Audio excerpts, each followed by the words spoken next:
Top quality और consistent performance के लिए सिर्फ सिल्वर पंप्स। टॉप क्वालिटी और कंसिस्टेंट परफॉर्मेंस के लिए सिर्फ सिल्वर पंप्स, नाम याद रखना।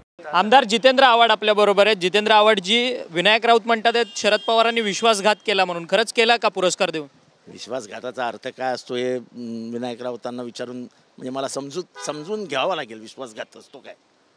परंतु ज्या पद्धतीने सातत्याने एकनाथ शिंदेना पुरस्कार दिला त्यामुळे टीका अतिशय छोट्या मनाने आपण या सगळ्याकडे बघतो। शरद पवारांची उंची, शरद पवारांचा स्वभाव ज्याला माहिती आहे, शरद पवारांच्या बाळासाहेब ठाकरेंची मैत्री कशी होती मग? राजकारणाचा गप्पा बाजूला ठेवा ना, तुमचे राजकीय वैचारिक वैर आहे, तुमची वैयक्तिक शत्रुत्व नाही ना। महाराष्ट्रात हेच वाढतंय आता, वैयक्तिक शत्रुत्व। राजकारण राहतं बाजूला आणि राजकारण संपवण्यासाठी वैयक्तिक शत्रुत्वाचा मान कापण्याचा प्रयत्न होतो।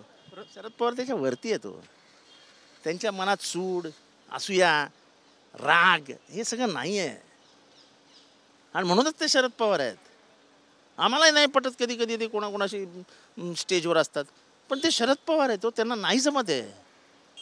आदित्य ठाकरे राजकारण करत होते तर राजकारणच करतात।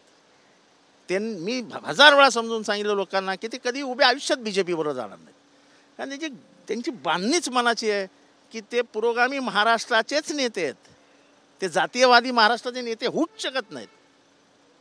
आदित्य ठाकरे दिल्लीला आहे, परंतु केजरीवालांना आणि राहुल गांधींना भेटतात, शरद पवारांना भेटत नाही। दिल्लीत गेलात म्हणजे शरद पवारांना भेटायलाच पाहिजे असं काय कोणी लिहून ठेवलंय काय?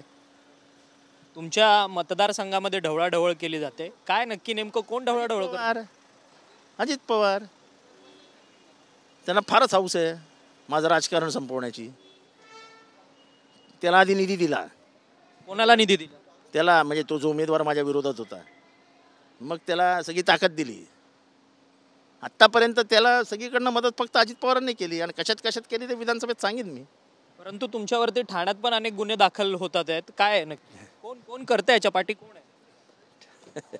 ठाण्यात मला संपवण्याचा प्रयत्न कोण करत असेल? खरं तर आपण पाहिलं की आमदार जितेंद्र आव्हाड होते, सूचक त्यांनी वक्तव्य केलेलं आहे की गुन्हे कसे दाखल झाले सांगतो। गुन्हे कसे केले? ती बाई माझ्यापासून एवढ्या अंतरावर,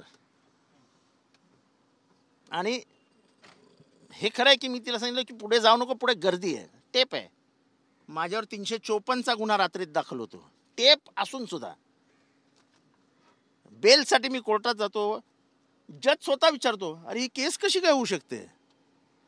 अशा माझ्यावर जेवढ्या केसेस झाल्या त्या प्रत्येक केसमध्ये जज बेल देताना सांगतो दिस इज नो केस आणि फेकून देतो।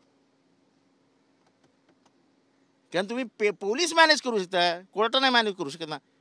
माझ्या विरुद्ध एक केसमध्ये उच्च न्यायालयाने निकाल दिला, तो चांगला दिला। त्याच्या विरोधात सर्वोच्च न्यायालयामध्ये 4 चांगले वकील गेले, म्हणजे ज्यांचा खर्च एका वेळेस 50 लाख रुपये होतो,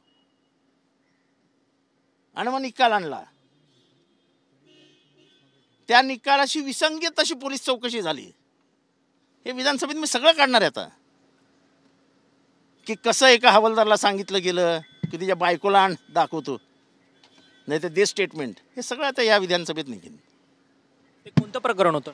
येईल बाहेर येईल आता। खरं तर धन्यवाद, आमच्याशी बातचीत केली। आमदार जितेंद्र आव्हाड होते। जितेंद्र आव्हाडांचं म्हणणं आहे की ठाण्यामध्ये माझ्या विरोधात अनेक खोटे गुन्हे जे आहेत ते दाखल केले जात आहेत, आणि हे खोटे गुन्हे कोण दाखल करते हे तुम्हाला सुद्धा माहिती आहे, असं सूचक एक विधान जे आहे ते आमदार जितेंद्र आव्हाड यांनी आपल्यासोबत केलेलं आहे। व्हिडिओ जर्नलिस्ट योगेश गुरवसह अक्षय मंगणी, TV9 मराठी, मुंबई।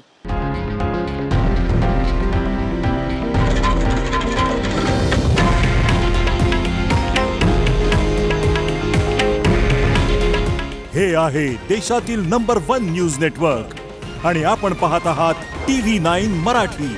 काळजी तुमची, हित महाराष्ट्राचं।